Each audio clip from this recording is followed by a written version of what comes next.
खुद पर कंट्रोल कैसे करें, खुद के इमोशंस पे कंट्रोल कैसे करें। जब भी हम एक रिलेशनशिप में जाते हैं ना, तभी मानो हमें ऐसा लगता है कि हमारे इमोशंस है ना, वो कुछ अलग ही स्टेज पे पहुंच चुके हैं। मीन्स हमारे कंट्रोल में है ही नहीं यार, we are not controlling our emotions, right. ऐसे ही होता है ना, जब भी एक रिलेशनशिप में हमारे हिसाब से चीज़ें नहीं होती है ना, तब हमारे इमोशंस कंट्रोल के बाहर जाते हैं, क्योंकि हमारे हिसाब से कुछ हो ही नहीं रहा होता है ना रिलेशनशिप में। तभी हमें बहुत गुस्सा आता है। सारी चीज़ें मानो ना हमारे अगेंस्ट में होती रहती है। जैसे हम चाहते हैं ना, वैसे चीज़ें सामने से आती ही नहीं हैं। तभी हमारे इमोशंस है ना आउट ऑफ कंट्रोल हो जाते हैं। सारी चीज़ें अगेंस्ट में होने की वजह से ना हम इमोशंस पे कंट्रोल नहीं कर पाते हैं। हम चाहते हैं ना कि रिलेशनशिप में कुछ चीज़ें हमारे भी हिसाब से हो, हमें भी अंडरस्टैंड किया जाए, बट वैसे रिटर्न बैक में रिस्पॉन्स नहीं आता है ना, तब हमारे इमोशंस कंट्रोल में नहीं रहते हैं। ये मानो आपकी ही प्रॉब्लम नहीं है, ये बहुत सारे लोगों की यही प्रॉब्लम है कि सामने से उतने एफर्ट्स नहीं मिलते हैं, उनके अगेंस्ट में सारी चीज़ें होती है। उस टाइम पे हम अपने इमोशंस पे ना कंट्रोल नहीं कर पाते हैं। कई बार तो ऐसे भी केसेस होते हैं कि सामने वाला इंसान ना उन्हें बहुत गालियां भी दे रहा होता है, उन्हें चीट भी कर रहा होता है। सब चीज़ें सामने होने के बावजूद भी वो इंसान वो पार्टनर को छोड़ नहीं पाता है। क्यों? क्योंकि उनकी इमोशंस ना उनके कंट्रोल में है ही नहीं। वो सब देख रहे हैं, उन्हें गालियां दे रहा है, मारपीट कर रहा है, चीट कर रहा है, जैसे चाहिए वैसे डिसरिस्पेक्ट कर रहा है। ये सब जानने के बावजूद भी हम अपने इमोशंस पे कंट्रोल नहीं करते हैं। तभी भी वो इंसान को मनाने के लिए उनके सामने मिन्नतें करते हैं, उनके सामने रोते हैं कि यार तुम बात कर लो ना। ऐसे ही हो जाता है। यही होता है कि हम अपने इमोशंस पे ना कंट्रोल नहीं कर पाते। हमें वो इंसान भी चाहिए रहता है, जैसे भी वो बिहेव करे, वो डिसरिस्पेक्ट करे, डिसवैल्यू करे, इट्स ओके। क्यों होता है पता है ऐसे? सिर्फ और सिर्फ ये जो हमारे अंदर जो इमोशंस भरे हैं ना, इस पे हमें कंट्रोल ही करना नहीं आता है, कंट्रोल ही नहीं कर पाते हैं। कुछ वक्त बाद ना हमें बहुत डिफ़िकल्टी होती है वो इंसान के बिना रहने की। तो उस टाइम पे हमारे इमोशंस आउट ऑफ कंट्रोल हो जाते हैं। फिर हम उनके पास चले जाते हैं, उनके सामने रोते हैं, मिन्नतें करते हैं और फिर से वही चीज़ों का सामना करते हैं। मीन्स वही पार्टनर की डिसरिस्पेक्ट, हमारे अगेंस्ट में जो चीज़ें हो रही है वही होगी, हमारे हिसाब से वो रिलेशनशिप चलेगा नहीं। ठीक है, तो आज की वीडियो ना इसी बारे में कि हमें अपने इमोशंस पे कंट्रोल कैसे करना है, इस बारे में ही आज हम डिस्कस करेंगे। उससे पहले अगर वीडियो पे फर्स्ट टाइम आए हैं तो चैनल पे जाके और भी वीडियो चेकआउट करिए। If you think it is a valuable so please subscribe my channel. ठीक है, चलो देन स्टार्ट करते हैं। हम अपने इमोशंस पे कंट्रोल रखने के लिए कौन सी बातों का ध्यान रखना बहुत ज़्यादा ज़रूरी है।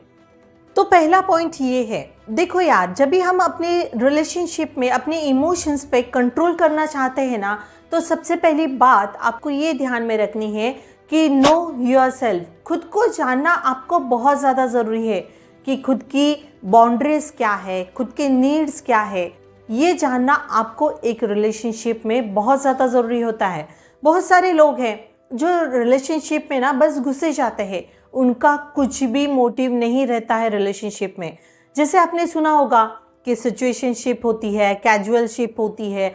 रिलेशनशिप में आते हैं एक सिचुएशनशिप करने के लिए, वहाँ पे आपकी कोई बाउंड्रीज सेट नहीं होती है। कई लोग तो फ्रेंडशिप के नाम पे रिलेशनशिप में आते हैं, फ्रेंडशिप वाली कोई चीज़ें तो नहीं कर रहे होते हैं, रिलेशनशिप वाली सारी चीज़ें हो रही होती है, क्योंकि उनको उनकी बाउंड्रीज ही नहीं पता ना कि वो रिलेशनशिप में चाहते क्या है। इसीलिए बोल रही हूँ, खुद को जानने की कोशिश करो कि ये रिलेशनशिप में आप आए क्यों हो, क्या ये रिलेशनशिप से आपको चाहिए। अगर ये रिलेशनशिप से आपको शादी तक की बात आपने सोची है, तो ये आपका विजन, ये आपका मोटिव बहुत क्लियर होना चाहिए। सामने वाले को ये बात बहुत क्लियरली पता होनी चाहिए कि आपका ये रिलेशनशिप में आने का मोटिव क्या था, आपकी बाउंड्रीज क्या है, वो भी उस इंसान को पता होनी चाहिए। और ये वो इंसान को ही नहीं, खुद को भी अपनी बाउंड्रीज पता होनी चाहिए कि रिलेशनशिप में आए हैं तो किस वजह से आए हैं, आपका मोटिव क्या है, ये आपको खुद को जानना पहले तो बहुत ज़रूरी है। बी क्लियर अबाउट दैट कि आप जाना क्यों चाहते हो कोई रिलेशनशिप में, समझ रहे हो। खुद को जानना आपको बहुत ज़्यादा ज़रूरी है। रिलेशनशिप से आपको चाहिए क्या, उसके लिए आपकी बाउंड्रीज क्या होगी, क्या आपकी नीड्स पूरी हो रही है, नहीं हो रही है तो नो अबाउट इट। दूसरी चीज़ ये है जो ना हमें रिलेशनशिप में अप्लाई करनी है, जिस वजह से हमारे इमोशंस पे हम कंट्रोल कर सकते हैं, वो क्या है, कम्युनिकेशन। जी हाँ, बहुत बड़ी बात है कम्युनिकेशन। बहुत बार होता है कि हम कम्युनिकेशन ही नहीं करते हैं, इस वजह से रिलेशनशिप खराब हो जाते हैं और हमारे इमोशंस भी कंट्रोल में नहीं आते हैं। आपने सुना भी होगा, कम्युनिकेशन इज अ की ऑफ एनी हेल्दी रिलेशनशिप। ये बहुत ज़्यादा ज़रूरी होता है। जब भी आपको लगता है ना कि सामने वाला इंसान गलत है, तभी आप ना अपने इमोशंस पे कंट्रोल नहीं कर पाते हैं। ऐसे टाइम पे आपको आपका कंसर्न क्या है, आप क्या फेस कर रहे हो, ये सारी चीज़ें ना अपने पार्टनर के सामने आपको रखनी बहुत ज़्यादा ज़रूरी है कि ऐसे ऐसी मिस्टेक हुई थी, ये चीज़ें सही नहीं है एक रिलेशनशिप में। नहीं तो क्या होता है, हम रिलेशनशिप में कम्युनिकेशन ही बंद कर देते हैं, बात ही नहीं करते एक दूसरे से, लड़ाई हो गई, झगड़े हो गए, अपना पॉइंट ऑफ व्यू रखना ही नहीं चाहते हैं, कौन गलत है, कौन सही है, क्या प्रॉब्लम है, किस वजह से ये सारी चीज़ें हुई है, हम एक दूसरे से बात करके ना क्लियर ही नहीं करना चाहते हैं। इस वजह से हमारे इमोशंस ना बहुत ज़्यादा बढ़ जाते हैं, बहुत ज़्यादा नेगेटिविटी हमारे दिमाग के अंदर चलती रहती है। इसलिए तो बोला जाता है कम्युनिकेशन करना बहुत ज़्यादा ज़रूरी होता है एक रिलेशनशिप में।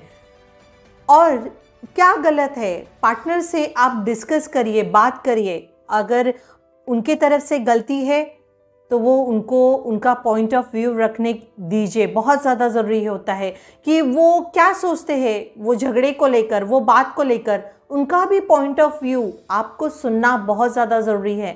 जहाँ पे लगता है ना कि आपके पार्टनर की गलती थी, वो भी अंडरस्टैंड कर रहे हैं, आपकी गलती है, आप भी अंडरस्टैंड करिए, तो ज़रूरी है आप दोनों मिलके ये जो मिसअंडरस्टैंडिंग है, जो गलतियां हैं एक दूसरे की, उसे सुधारिए। इस वजह से हम ना वो डिस्कस करके प्रॉब्लम तो सॉल्व करते हैं, एक दूसरे की पॉइंट ऑफ व्यू जानते हैं, एक दूसरे की प्रॉब्लम जानते हैं कि हम एक दूसरे के प्रति क्या फील कर रहे थे, या आपने क्या गलत किया था, उन्होंने क्या गलत किया था, ये एक दूसरे से शेयर होता है ना, तो ऑटोमेटिकली हमारे जो इमोशंस है, जो हम बहुत ज़्यादा सोचते हैं, ओवरथिंक करते हैं, वो कंट्रोल में आ जाती है। समझ रहे हो। अभी तीसरी बात, एक रिलेशनशिप में आते हैं ना तो आपको आपकी बाउंड्रीज सेट करना बहुत ज़्यादा ज़रूरी है। अगर आप चाहते हो ना कि आपकी लाइफ, आपकी ज़िंदगी ये हेल ना बने, बहुत वर्स्ट ना बने, तो आपको ना आपके लाइफ में, आपके रिलेशनशिप में बाउंड्रीज सेट होना बहुत ज़्यादा ज़रूरी है कि आपको कौन सी चीज़ें एक्सेप्टेबल है और कौन सी चीज़ें एक्सेप्टेबल नहीं है। ये बहुत क्लियर आपको पार्टनर को भी ये चीज़ पता होनी चाहिए। रिलेशनशिप में आए हो तो ये सारी चीज़ें, ये सारी बाउंड्रीज, आपने कौन सी बाउंड्रीज है, आपकी कौन सी बाउंड्रीज आपने सेट की हुई है। जैसे कि बहुत बार ऐसे होता है रिलेशनशिप में पार्टनर ना बहुत लोगों से बात करता है, फ्लर्ट करता है, कमेंट्स करता है, सोशल मीडिया पे स्टॉक करता है, फ्लर्टिंग नेचर होता है। तो ये सारी चीज़ें अगर आपके नज़र में एक्सेप्टेबल नहीं है तो बी क्लियर, आपके पार्टनर को भी इस बारे में बहुत क्लियरली पता होना चाहिए कि ये आपकी बाउंड्रीज है। आप किसी से, किसी और से बात नहीं कर सकते हो, मुझे पसंद नहीं है, या फिर किसी से फ्लर्ट करना आपको पसंद नहीं है। ये सारी चीज़ें ना अपने पार्टनर के साथ बहुत क्लियरली बतानी आपको ज़रूरी है कि ये चीज़ें मुझे एक्सेप्टेबल नहीं है। समझ रहे हो। नहीं तो क्या होता है, जब भी हम रिलेशनशिप में आते हैं, आपको अगर चीज़ें एक्सेप्टेबल नहीं है, तभी भी वो पार्टनर किसी से बातें कर रहा है, थर्ड पर्सन से बात कर रहा है, उनके साथ फ्लर्ट कर रहा है, सोशल मीडिया पे स्टॉक करे जा रहा है, मिले जा रहे हैं, तो ये सारी चीज़ें ना बाद में रिलेशनशिप को बहुत वर्स्ट सिचुएशन में ले जाती है। इसीलिए अपनी बाउंड्रीज आपको सेट करनी बहुत ज़्यादा ज़रूरी है। ठीक है, अभी नेक्स्ट पॉइंट है कि अपने इमोशंस को कंट्रोल करने के लिए ना आपको डेली बेसिस पे मेडिटेशन चालू करना बहुत ज़्यादा ज़रूरी है। ये काफ़ी हेल्प करता है अपने इमोशंस पे कंट्रोल करने के लिए। आपने बहुत बार सुना होगा कि लोग अपना जो डेली रूटीन रहता है ना उसमें मेडिटेशन रखते ही रखते हैं, क्योंकि अपने इमोशंस, अपना माइंड शांत काम रखने के लिए, अपने इमोशंस कंट्रोल में रखने के लिए लोग मेडिटेशन करते हैं। और ये काफ़ी हेल्प करता है अपने इमोशंस पे, अपने माइंड को शांत रखने के लिए, अपने इमोशंस को कंट्रोल रखने के लिए। जी हाँ, तो आप भी ये ज़रूर ट्राई कीजिए। और लास्ट और मोस्ट इम्पोर्टेंट पॉइंट, इंडिपेंडेंट बन जाओ, बहुत ज़्यादा ज़रूरी है। हम ना किसी के ऊपर डिपेंड रहते हैं ना, तो फिर हमारे इमोशंस भी उनके ऊपर ही डिपेंड रहते हैं। समझ रहे हो बात को? जैसे कि हम इंडिपेंडेंट हो गए, हम अपनी ग्रोथ के ऊपर ध्यान दे रहे हैं, हमें वो पार्टनर के साथ साथ हमें अपना वर्कलोड, हमारा वर्क प्लेस, हमारे स्किल्स, हमारी हॉबीज़, ये भी उतने ही इम्पोर्टेंट हैं जितने कि पार्टनर है। बहुत फ़र्क पड़ता है जब ये पार्टनर को पता चल जाता है कि जितना मैं इम्पोर्टेंट हूँ ना, उतना उसे अपना काम, अपना जो डेली बेसिस पे जो काम कर रही है, जिससे उसे रिटर्न बैक में कुछ मिल रहा है, पैसे मिल रहे हैं, सैलरी मिल रही है, तो वो भी उसको इम्पोर्टेंस दे रही है, तो आपकी वैल्यू वैसे ही बढ़ जाती है। समझ रहे हो?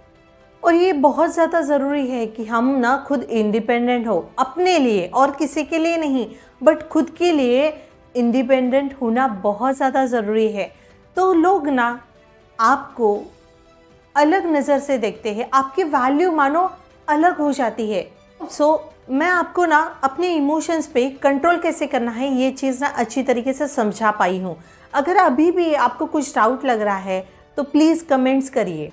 और हाँ, वीडियो अच्छी लगी तो लाइक ज़रूर कीजिए, अपने फ्रेंड्स के साथ शेयर करना मत भूलिए, क्योंकि आपके शेयर करने से किसी की हेल्प होती है तो आपको हेल्प करनी चाहिए ना, तो हेल्प करा करो यार। हेल्प करने से किसी की हेल्प होती है, किसी को मोटिवेशन मिलता है, तो आपको ज़रूर हेल्प करनी चाहिए। ठीक है, और उससे पहले वीडियो पे फर्स्ट टाइम आए हैं तो चैनल पे जाके और भी वीडियो चेकआउट करिए। If you think it is a valuable so please subscribe my channel. ठीक है, चलो देन मिलते हैं नेक्स्ट वीडियो में। Bye bye, take care, thanks for watching.